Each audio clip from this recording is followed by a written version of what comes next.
एक सामान्य श्वास भरी और जाने दें। ओमकार के लिए श्वास भरी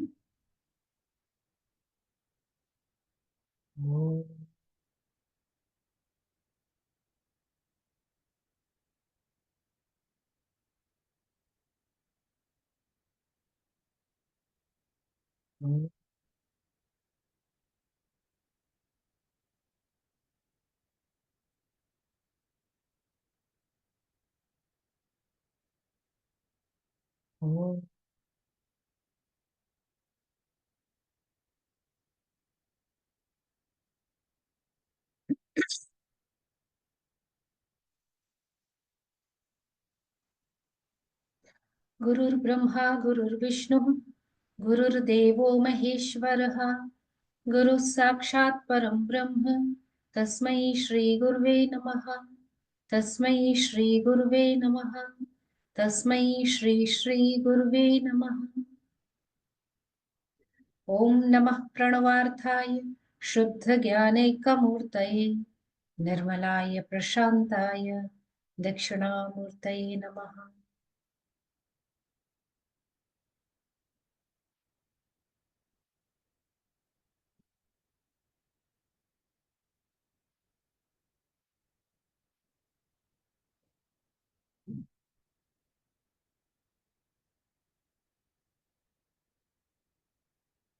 जय गुरुदेव।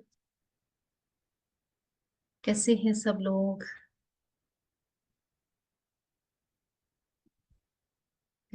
अच्छा है अगर वीडियो ऑन कर सकते। जयश्री दीदी लगाइए। आज हम कहाँ थे, क्या पढ़ रहे? Happy new year. हैप्पी। हाँ लगाइए।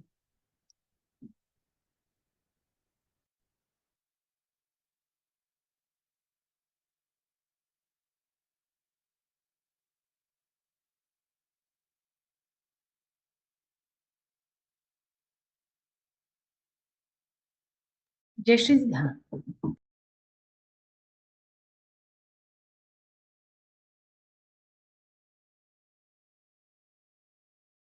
अगले एपिसोड में आप सबका स्वागत है। वशिष्ठ जी जो चर्चा प्रभु रामचंद्र जी के साथ कर रहे हैं उसी को आगे बढ़ाते हैं। भाग्य और देवताओं पर अपना भरोसा छोड़ो, यह तो मंदबुद्धि लोगों की देन है। स्वप्रयास द्वारा मन को अमन बनाओ। मन के विपरीत अमन। जब तक मन मन है वह बाहर की ओर भागता रहेगा, तो इसके लिए प्रयास करना पड़ेगा। ऐसे ही नहीं है, स्वाभाविक नहीं है। मन का तो स्वभाव है बाहर की दुनिया की ओर भागना, बहिर्गामी होता है मन। लेकिन एक प्रयास करके, स्व प्रयास करके उस मन को अमन बनाना पड़ेगा। असीम चेतना को ससीम मन निगलने दो और तब हर वस्तु के पार हो जाओ। तुम्हारी बुद्धिमत्ता अर्थात प्रज्ञा परमात्मा से जुड़ी रहे और तुम उस अविनाशी आत्मा को पकड़े रहो। वह जो कनेक्शन कहते हैं ना परमात्मा के साथ, उसे अनुभव करते रहो। वह बहुत ही इंपॉर्टेंट है। जो आत्मा को अमर्त्य मानता है वह फिर मृत्यु से क्यों डरेगा? आत्मा तो अमर्त्य है, कभी नहीं मरने वाला है, तो फिर मृत्यु से क्यों डर लगेगा? जो अपने आप को आत्मा समझता है और न ही वह किसी इष्ट मित्र या संबंधी के बिछोह से प्रभावित होगा। उसे अगर खुद के मरने से डर नहीं लग रहा है तो कोई और इष्ट मित्र आप्त स्वकीय उनसे बिछड़ने का भी डर कैसे लगेगा? यह अनुभूति है, ये मैं हूं, यह मेरा है, यही मन है। ये बार बार आ रहा है, ये मेरा है। ये जो अलगाव है, मैं मेरा, यही कहीं ना कहीं मन है।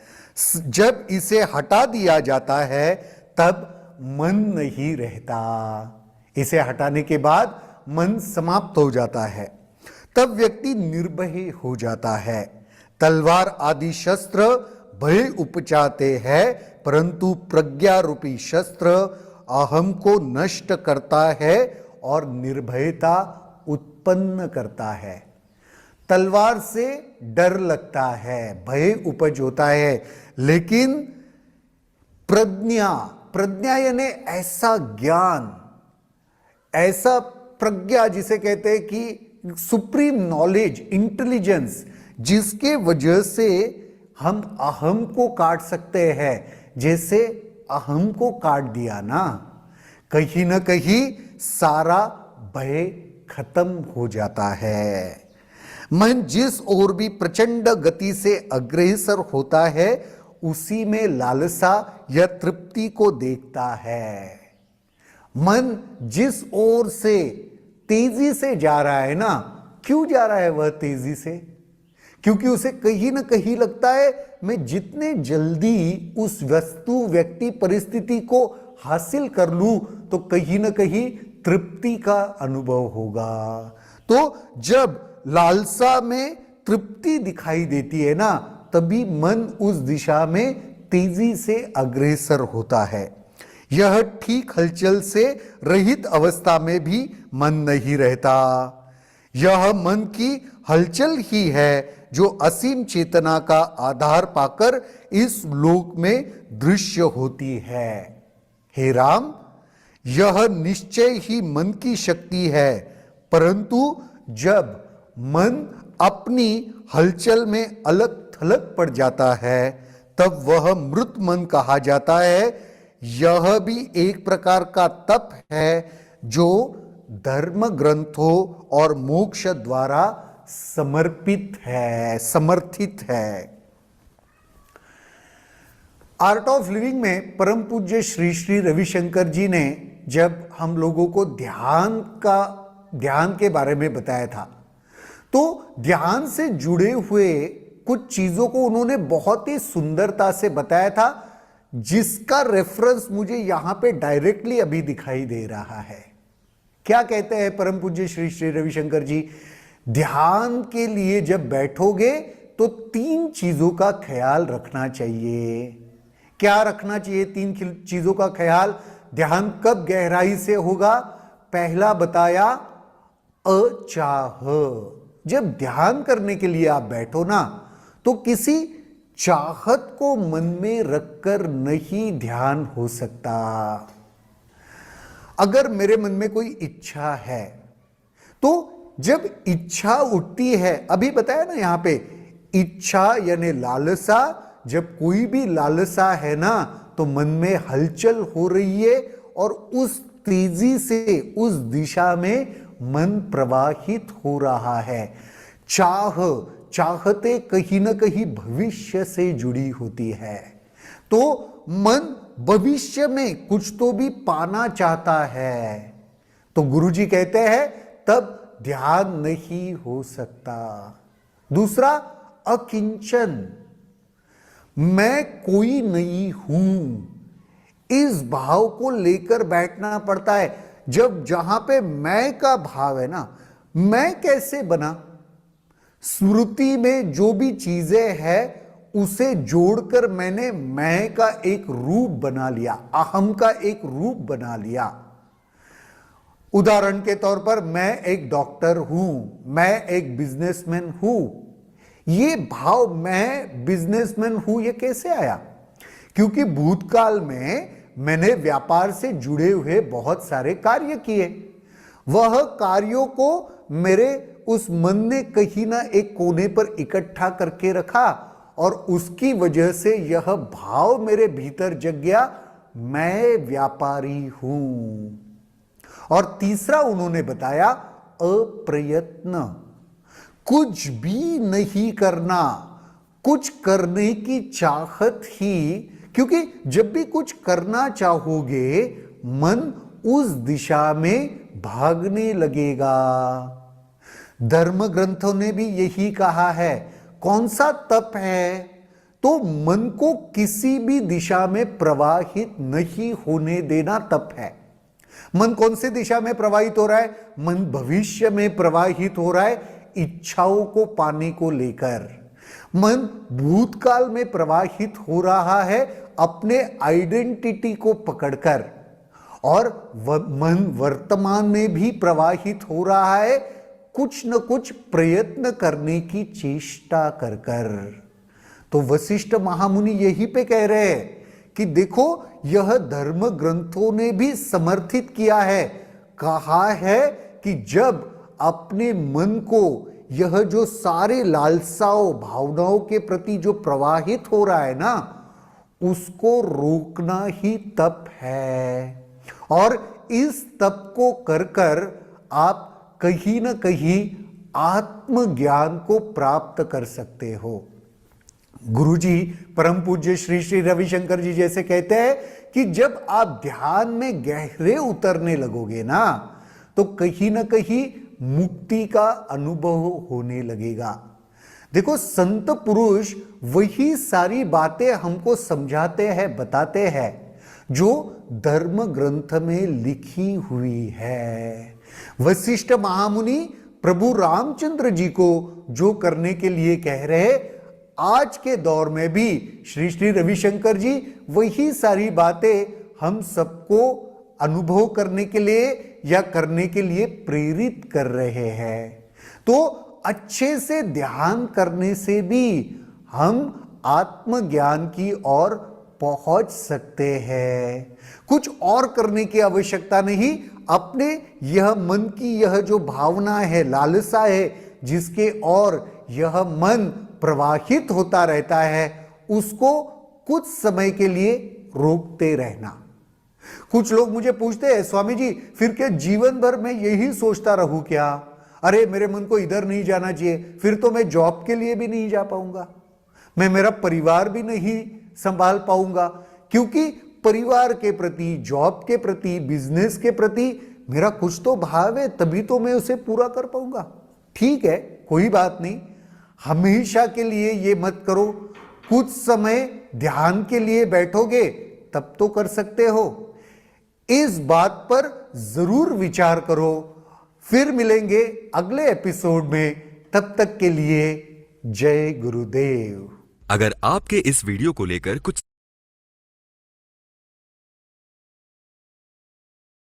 टाइप करने के बाद बेल आइकन ही मन में इसका उदय होता है।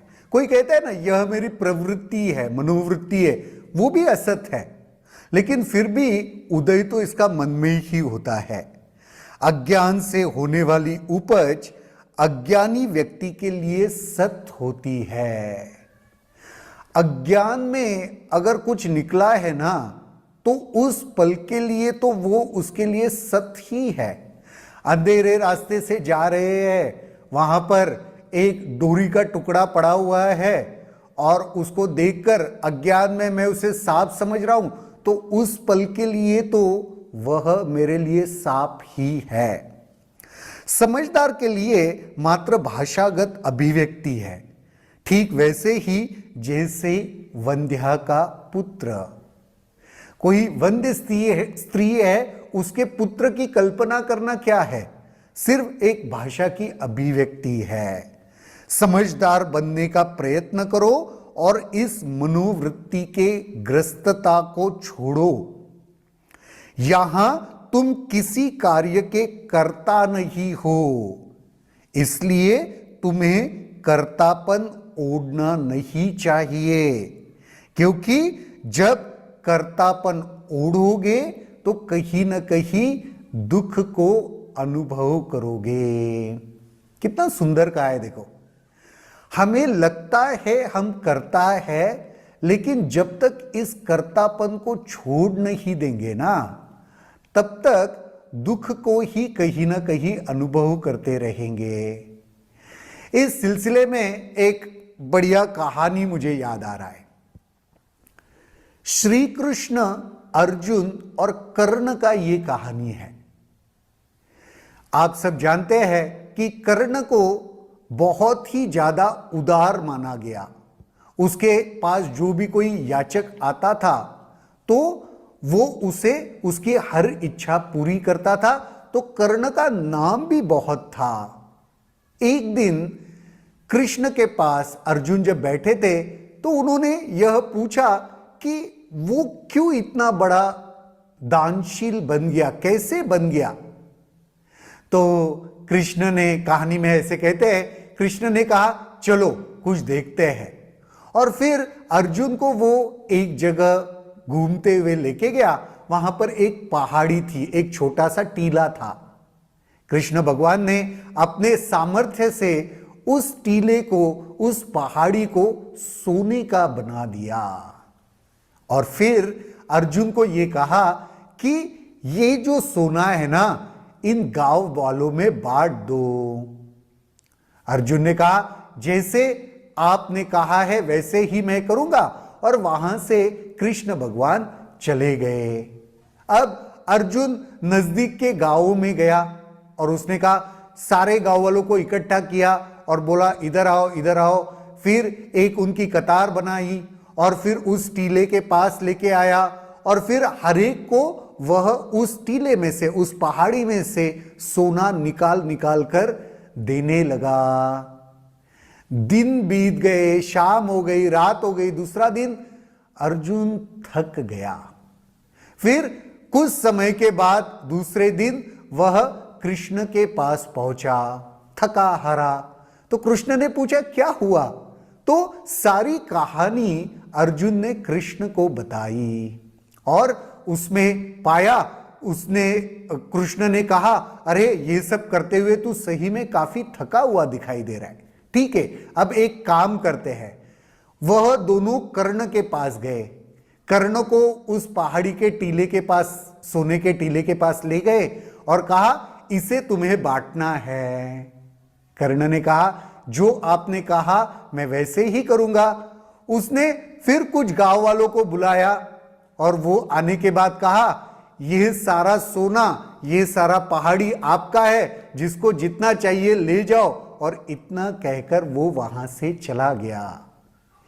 ये कहानी में एक ही अंतर है। क्या अंतर लगता है? क्या अंतर है पता है? कर्तापन का। ये कहानी योग वैशिष्ट से डायरेक्टली जुड़ी नहीं है, लेकिन ये कहानी इतना सुंदर एक प्रतीकात्मक रूप है कि हम कर्तापन में कैसे उलझ जाते हैं। अर्जुन को ऐसे लगा उसे बांटना है तो वो एक एक करके लोगों को देने लगा। लेकिन कर्ण ने क्या किया? ये तुम्हारा ही है, जैसे यह देना उसके लिए स्वभाववत था। तो महर्षि वशिष्ठ जो कह रहे हैं ना, तुम किसी कार्य के कर्ता नहीं हो, इसलिए तुम्हें कर्तापन ओढ़ना नहीं चाहिए। जब एक का ही अस्तित्व है तो सब कुछ करने वाला कैसे है और कौन है? स्वभावत है वो, कुछ अलग है ही नहीं, तो कर्तापन फिजूल में क्यों ओढ़ रहे हो? तुम अकर्मण्य भी मत बनो। कुछ न करने से कुछ प्राप्त नहीं होता, जो करना है वह तो करना ही है। लेकिन इसका मतलब ये नहीं कि मैं कुछ नहीं करूंगा। जैसे कर्ण ने ये नहीं कहा ठीक है सोने का पहाड़ी है तो ठीक है रहने दो, ऐसे भी नहीं कहा। उसके लिए जो आवश्यक था, उसके लिए जो करना था वो उसने किया। उसने गांव वालों को बुलाया और सिर्फ ये कह दिया कि ये तुम्हारा है, तुम्हें जो इसके साथ करना है वो करो, और वो आगे चल पड़ा। सहज भाव से जो कर्म तुम करते हो ना, और उसमें आसक्त नहीं हो, आसक्ति नहीं है तुम्हारे भीतर उसके प्रति, तो तुम सचमुच अकर्ता हो। ये कहानी मैंने जानबूझ के यहां पे बताई, सिर्फ यह उदाहरण देने के लिए कि अकर्ता कैसे बने, कि उसमें हमारी आसक्ति ना रहे, सहज रूप से होने लगे। अगर मैंने कोई प्रोजेक्ट कंपनी में कंप्लीट किया है तो मैंने किया है, ये आसक्ति अगर उसमें नहीं है ना, तो आप भी अकर्ता हो।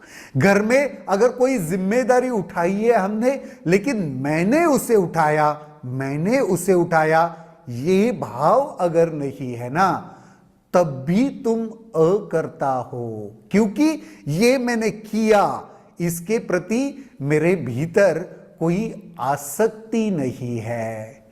जो मैंने किया है, जो कर्तेपन का आसक्ति से विरहित है, वही सही मायने में अकर्ता है और कहीं ना कहीं मुक्ति की ओर अग्रसर है।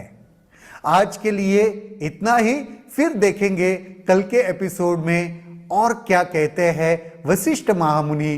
तब तक के लिए जय गुरुदेव।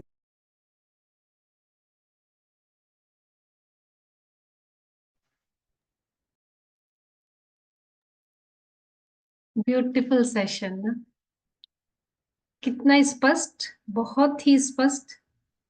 कुछ कहने की जरूरत नहीं है। आपको कुछ कहना है तो कहिए।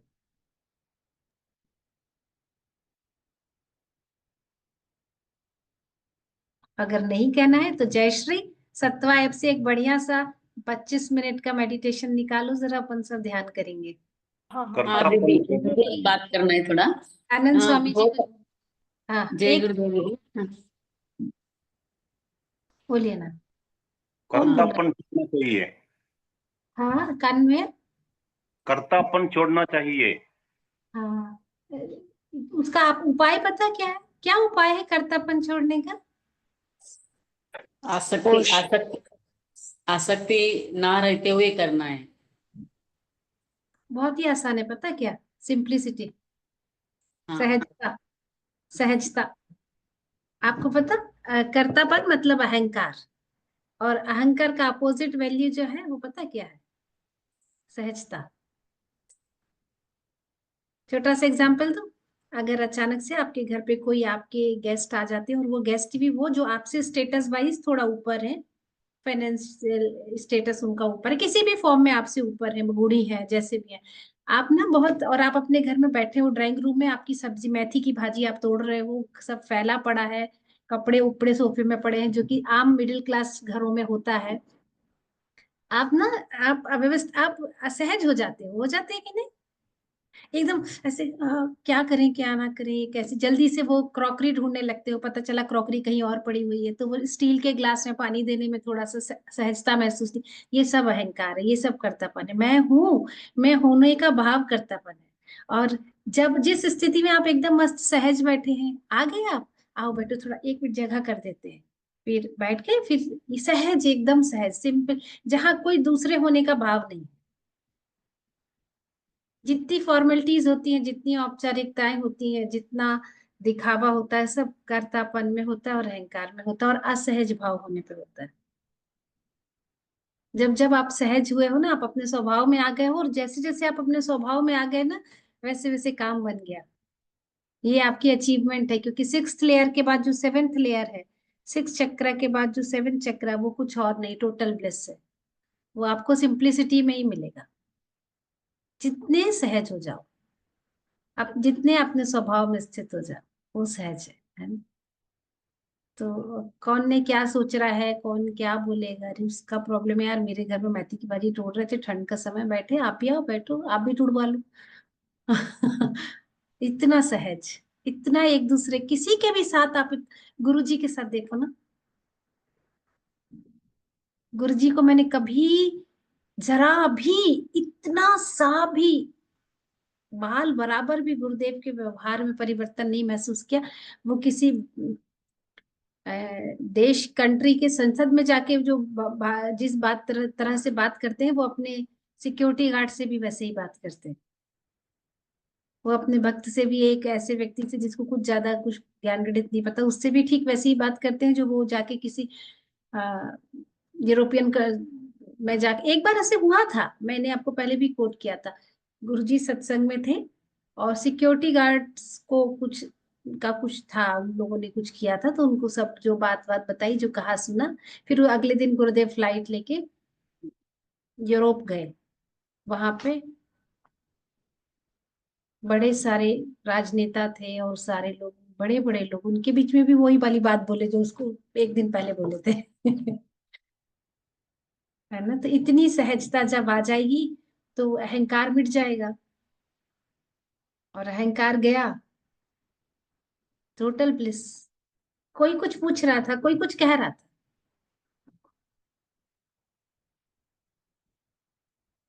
दीदी, यही मुझे क्लैरिफाई ने बहुत दिन से ये कंफ्यूजन था जो अभी आपने बताया, सहजता।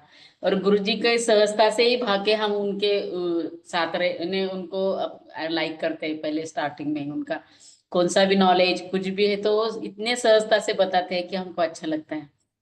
नहीं तो स्टार्टिंग में स्पिरिचुअलिटी कैसा होता था कि उस सर के ऊपर से चले जाता था। और इतने दिन से मुझे ये कंफ्यूजन था कि कर्ता भाव मत रखो बोले तो क्या, वो भगवान को समर्पण करो, इतना ही पता था। मगर आज वो क्लैरिफाई हुआ एक्चुअली क्या है, और आपने बताने के बाद तो और ज्यादा क्लैरिफाई हुआ उसका। मस्त, बहुत ही अच्छा था। थैंक यू आप दीदी, थैंक यू। जितने सिंपल होते हैं ना उनके साथ आप उतना अच्छे से कनेक्ट कर लेते हैं। अच्छा, और इसके लिए ना कोई पैरामीटर नहीं है, आपको खुद पता है कि ये बाहर से सब दिखाया जा रहा है। हाँ, यस नो, है तो पता चल जाता ना, ये सब दिखावा है सब। ये क्रॉकरी इसके पहले कभी नहीं निकाली गई। इसका ये मतलब नहीं है कि आप अपने घर की क्रॉकरी ना निकालें, पर पर्याप्त मात्रा में निकालें। आपको जब जैसे जिसके साथ जैसे सेलिब्रेट करना है वैसे करें, लेकिन उसमें सहज भाव होना चाहिए, है ना? और धीरे धीरे दे अपने अपने ही पता कैसे होता है। बहुत साल पहले मैंने ना एक कविता लिखी थी, वो कविता मैं खुद की लिखी थी पर मैं भूल गई। वो कविता का कुछ ऐसे ऐसा कुछ मेरे अंदर भाव आया था कि हम सब जब घर से बाहर निकलते हैं ना तो बहुत सारे मुखौटे पहन लेते हैं। एक मुखौटा, उसके ऊपर दूसरा, उसके ऊपर तीसरा, उसके ऊपर चौथा। फिर जब घर लौटते लौटते लौटते लौटते जब आप रात को बिस्तर पे लौटते हो ना, तो एक मुखौटा और पहना हुआ रहता है जिसके साथ आप सोते हो, वो आपके होने का है। वो भी एक बार उतर जाओ ना कि मैं हूं।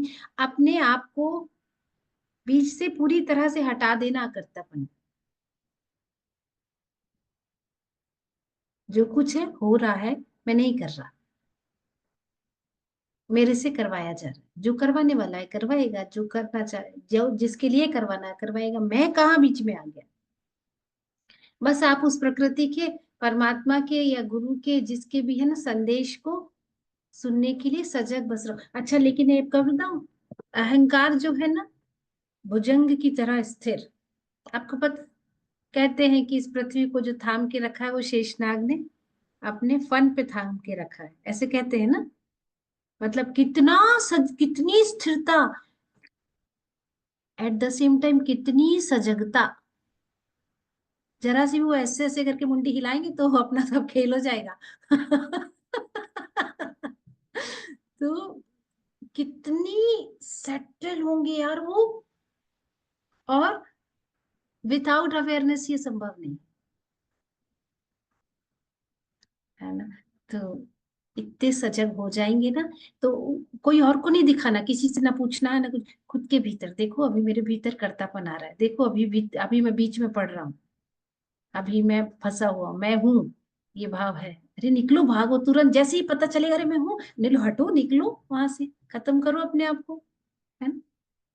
ठीक है, और कुछ कहना चाहते हैं? कल का ड्रग फ्री नेशन का वाज वेरी नाइस दीदी. I alarming. forwarded so many people. I forwarded before also and after both I forwarded. कितना जन को फॉरवर्ड किया, सुपर इट वाज.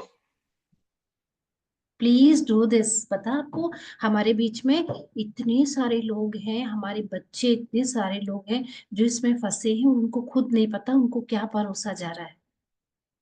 कल वो बताए ना अर्चना दीदी कि हर क्वालिटी का, हर कीमत का उपलब्ध है। अगर वो स्लम का बच्चा है उसके लिए भी उसकी पॉकेट के हिसाब से उपलब्ध है, और अगर वो किसी उद्योगपति का बच्चा है तो उसकी पॉकेट के हिसाब से उपलब्ध है। और इतना खतरनाक केमिकल है ये। डॉक्टर अनुज ने बताया ना कि वो जो उनकी ओटी और हॉस्पिटल में, जिसको हॉस्पिटल का जो ओटी का जो उपकरण है और जो कपड़े हैं वो जो उनको साफ सफाई करने के लिए जिस केमिकल का यूज करते हैं जिससे कुछ नहीं बचता, उसको निगल रहे हैं, हम सॉल्व कर रहे हैं हमारे बच्चे। है ना। और आपको पता, ये डिजाइनर ड्रग से कैंपस भरा पड़ा है, हॉरिबल। स्कूल कैंपस कक्षा 8वीं के बाद से, आठ है ना, ये 8वीं के बाद से या पता नहीं है, मतलब 12-14 साल का बच्चा जो वो एक है जो एक जंप के बाद उधर कूद जाएगा, उसको ना बहुत सस्ते दामों में परोसा जा रहा है।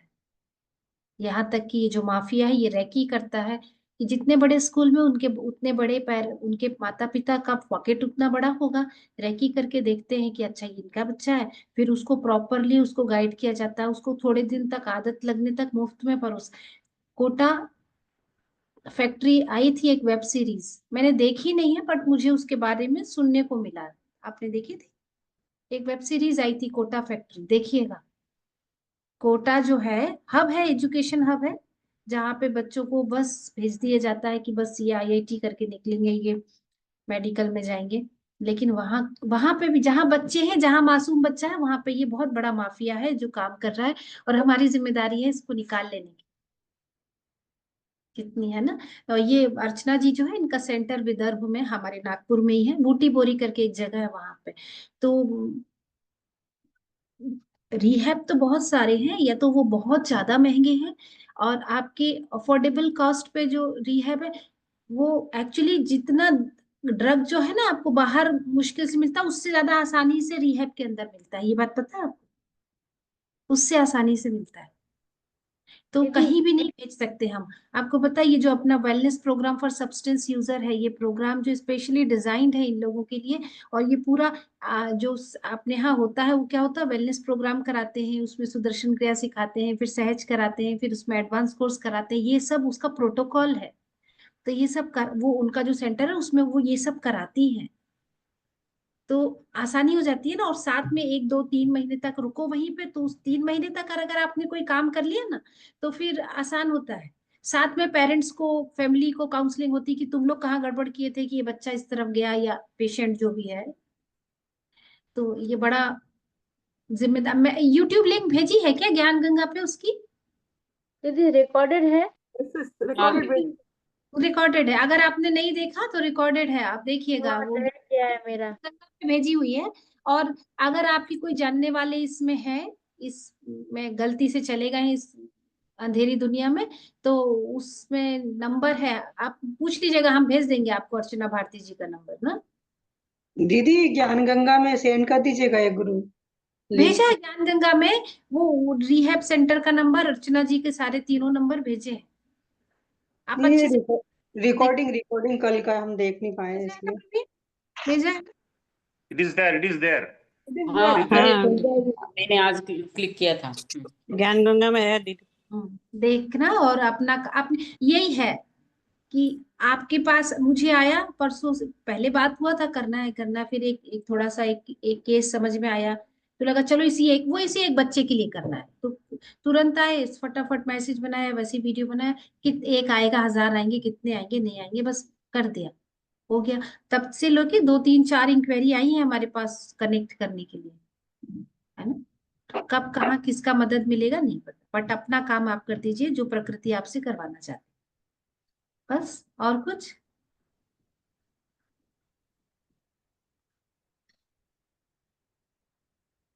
मेडिटेशन करें बढ़िया सा? जयश्री लगा रही क्या सत्वा ऐप से कोई बढ़िया मेडिटेशन? हाँ ऐसे शेयर करते।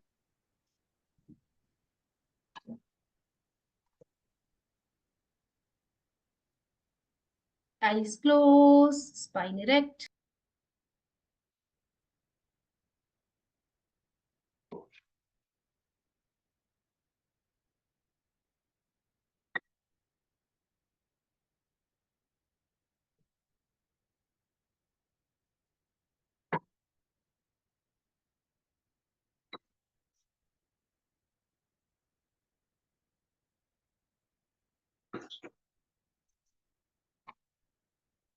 Just a gentle attention. Like, say, I say apple. The moment I say apple, you understood what it is, right? You didn't have to make an effort to imagine. Now, imagination is trying to say what type of apple it is. Is it green apple? Is it yellow apple? Is it red apple? When I say apple, you understood. I say banana, it it just immediately it makes sense to us. It's almost instantaneous. So here, this much only we need to do. Even when the instructions are being given, don't listen to it intently. Just take it easily, just like you are listening to a bird chirping or a music. How we listen to music? We don't listen to music like this. We just listen to music with relaxed and expanded state of mind. Huh? This is most important. Effortlessness is the key for meditation. So, before starting meditation, let us just shake our hands a little bit. So it creates little circulation and it removes the restlessness in our body. So sit back comfortably, easily. You sit back and you just shake your hands.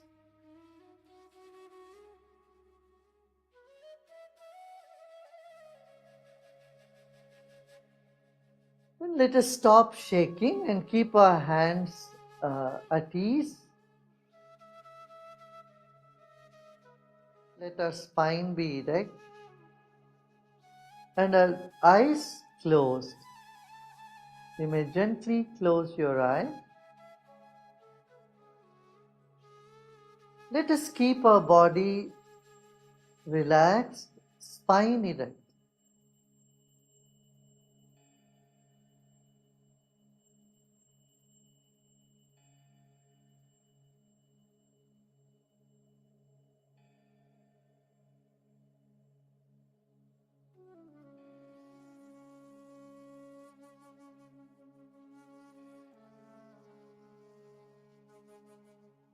Let us keep doing. Relax the whole body, relax all the muscles, and only keep the spine erect, tall and erect.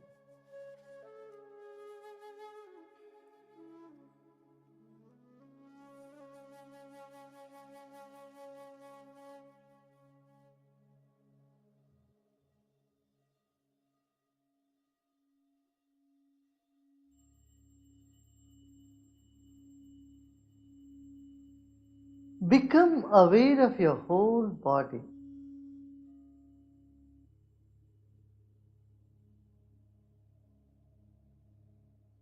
There are trillions and trillions of cells in your body.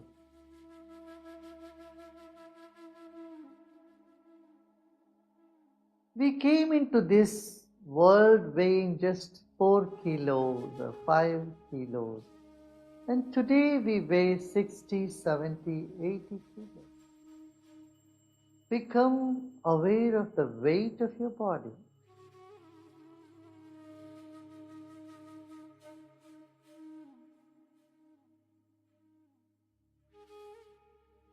Keeping your eyes closed, become aware of your own skin, the muscles and tissues, blood vessels, bones, nerves, a whole body. This body is a precious gift to us from nature. Let us honor our own body.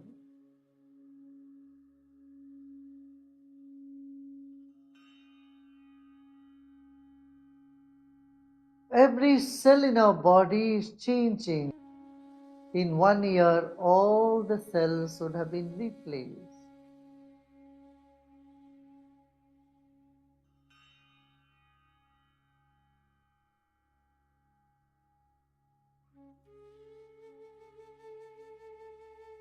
Our body is like a running river.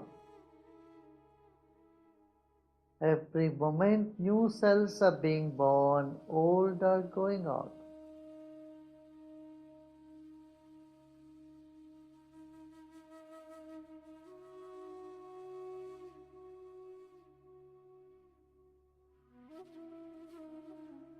Let us honor our own body. This is a precious gift to us from nature, from God.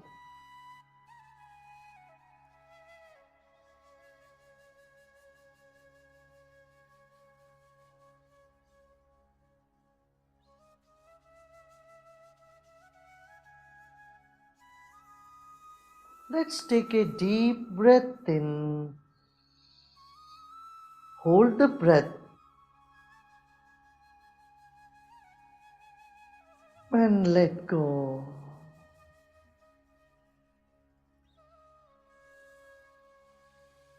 Allow the breath to come out by itself.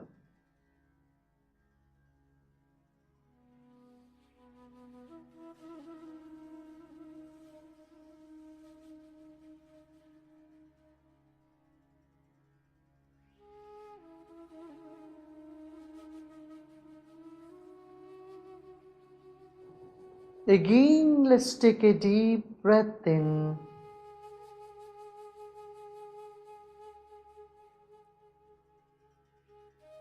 Fill your lungs to its capacity and hold.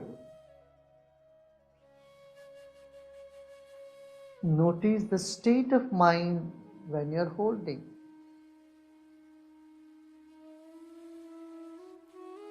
And then, when you no longer can hold, relax your body, stop holding, and notice how the breath is coming out on its own.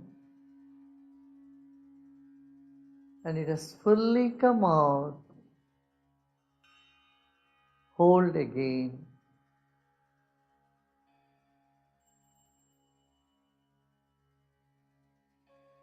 And stop holding. The breath is filling back again.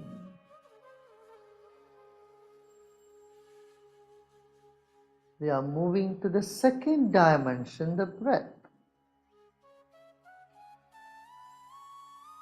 It's the breath that is keeping this body alive.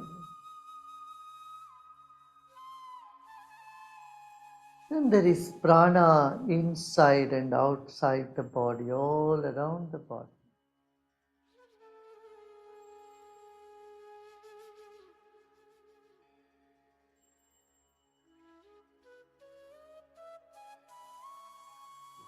Become aware of the air all around your body.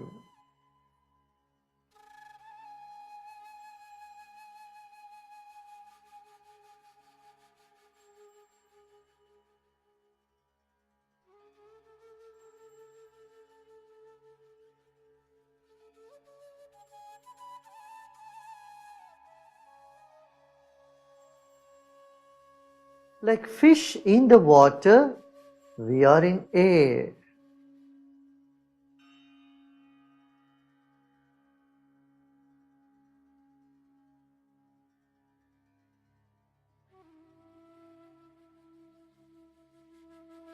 In fact, every cell of our body is breathing.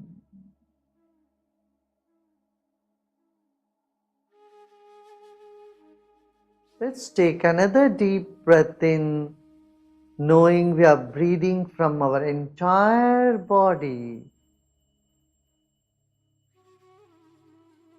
And breathe out. Relax more. Let us pay attention to the fact that incoming breath energizes the body and outgoing breath brings relaxation. This phenomena is happening all the time.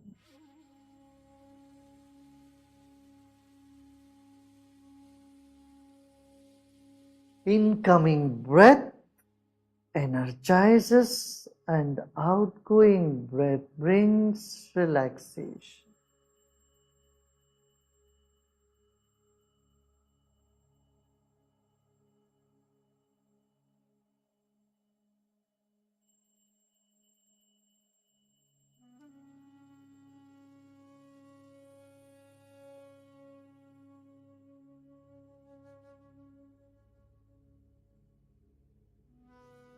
Let us continue taking a few more deep breaths with a big smile on our face. As you smile, the muscles in our face gets relaxed. As we smile, the muscles and tissues in our face gets relaxed. Let's continue taking a few long deep breaths with a smile on our face.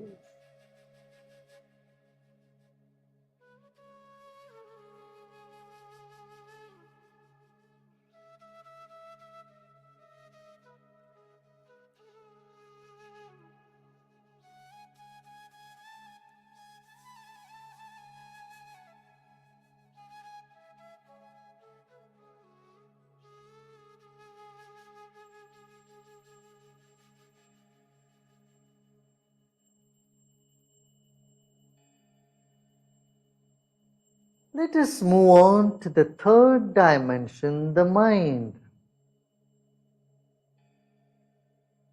Mind is the bioenergy that surrounds us. Our body is like the wick of a candle. Mind is like the glow all around it.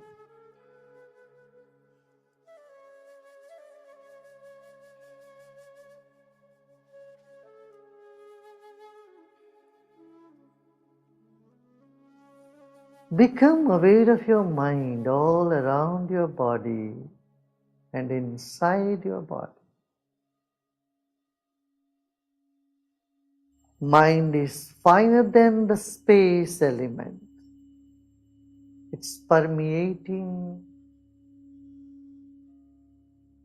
the whole body and the environment.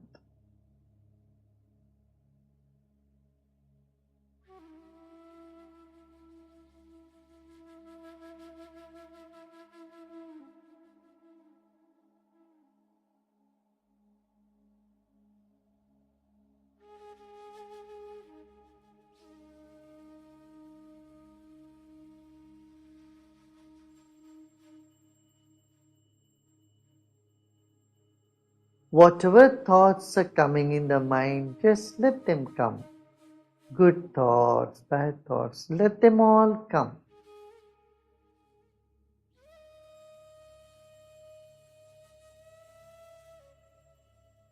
They come and they go the way they come.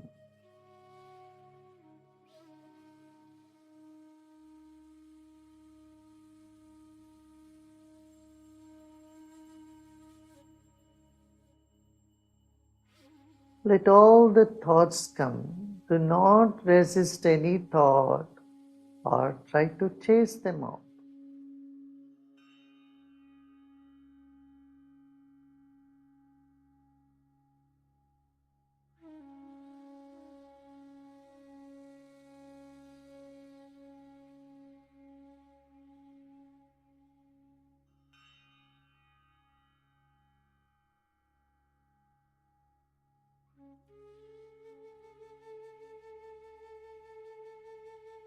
We are in an ocean of energy, of prana. Our bodies are floating in an ocean of prana. Let us become aware of this field of energy all around us and inside of us.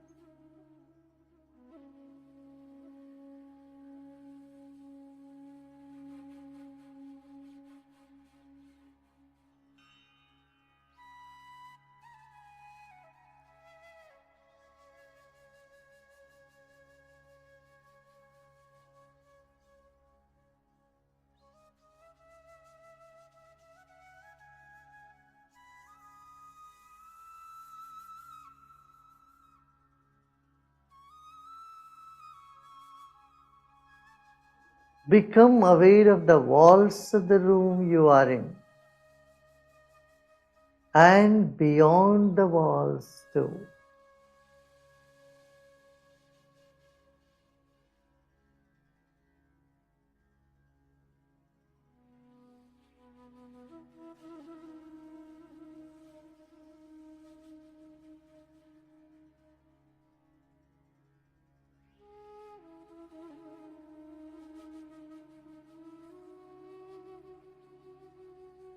Let us become aware of the space above our head up to the ceiling of the room we are in.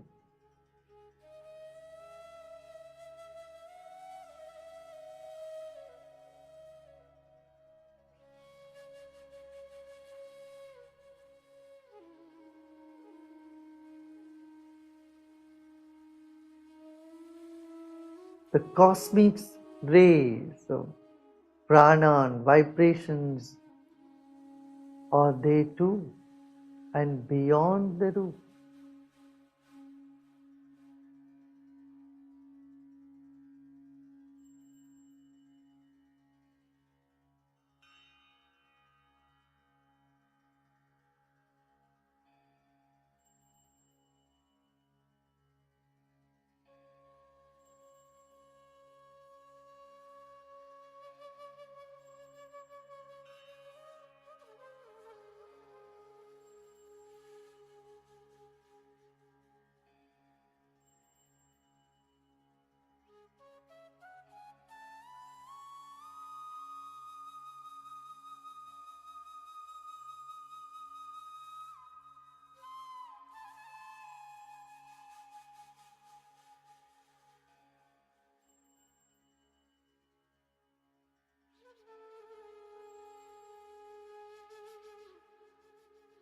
Just become aware of the ocean of energy, the vast field of energy all around you. You are that in fact.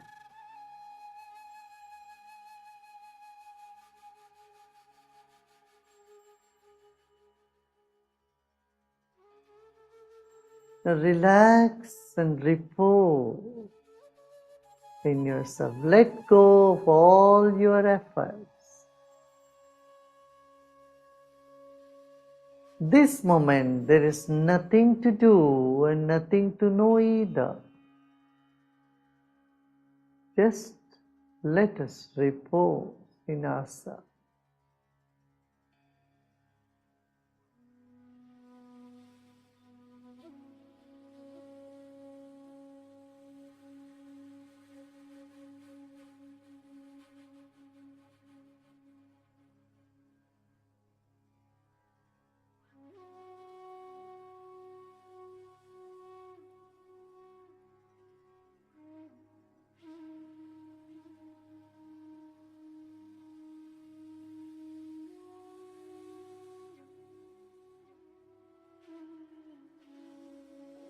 Any tension, stress anywhere in the body, just let it be.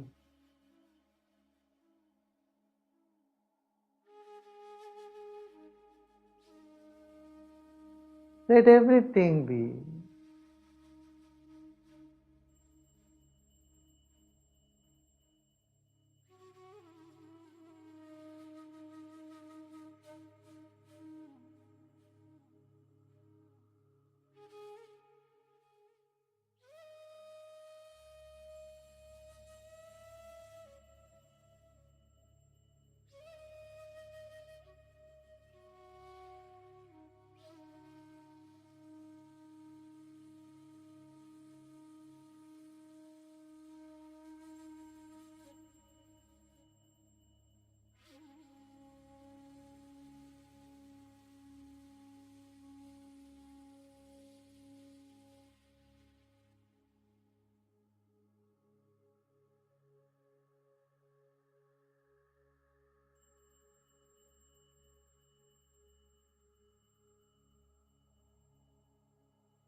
Our consciousness itself is a space.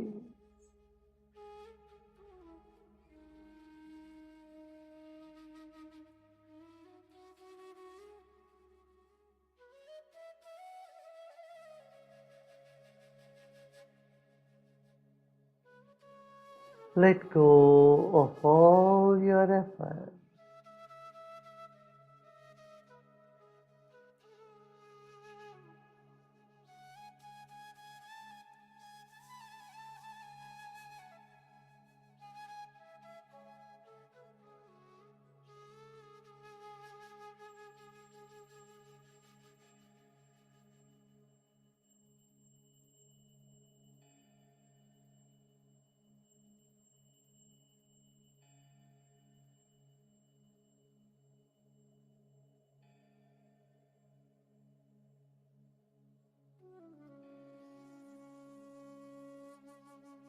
Shivoham,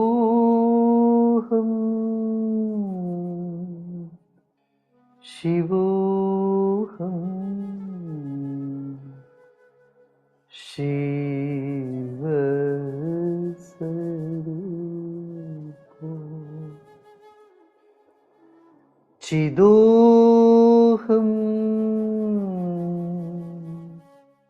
Chidoham, Sachidananda,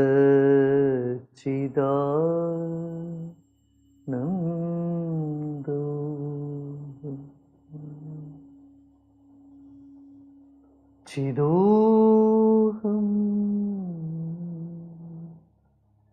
Chidoham, Sachidananda,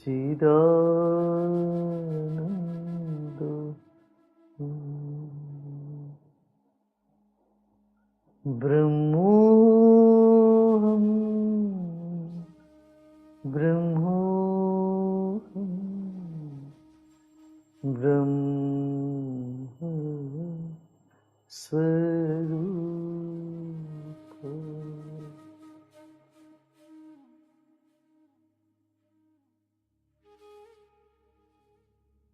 Om Shanti, Shanti, Shanti.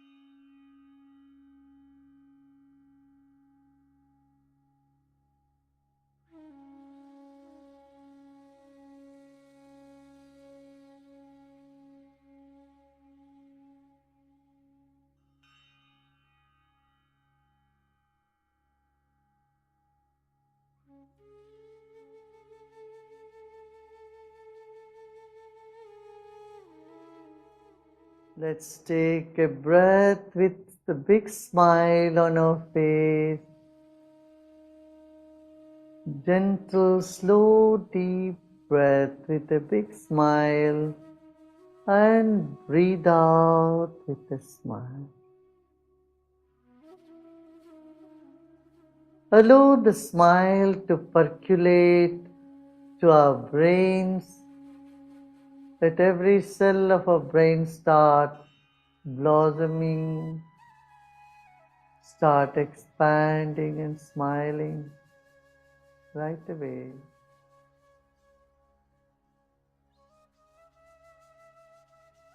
Let the smile spread to the back of the head,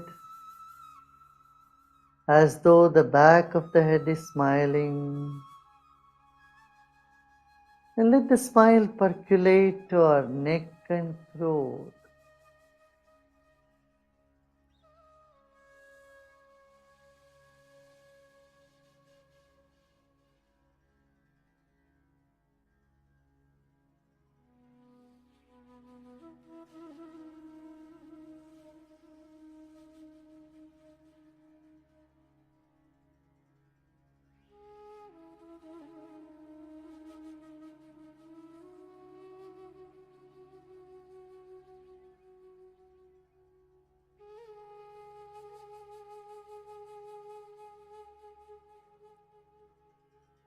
And slowly the whole body, let the whole body start smiling.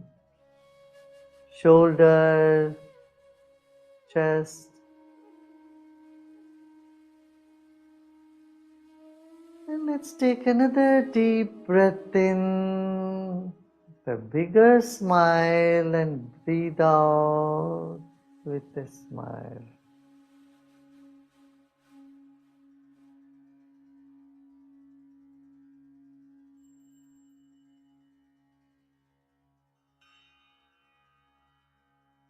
And slowly and gradually, you may open your eyes.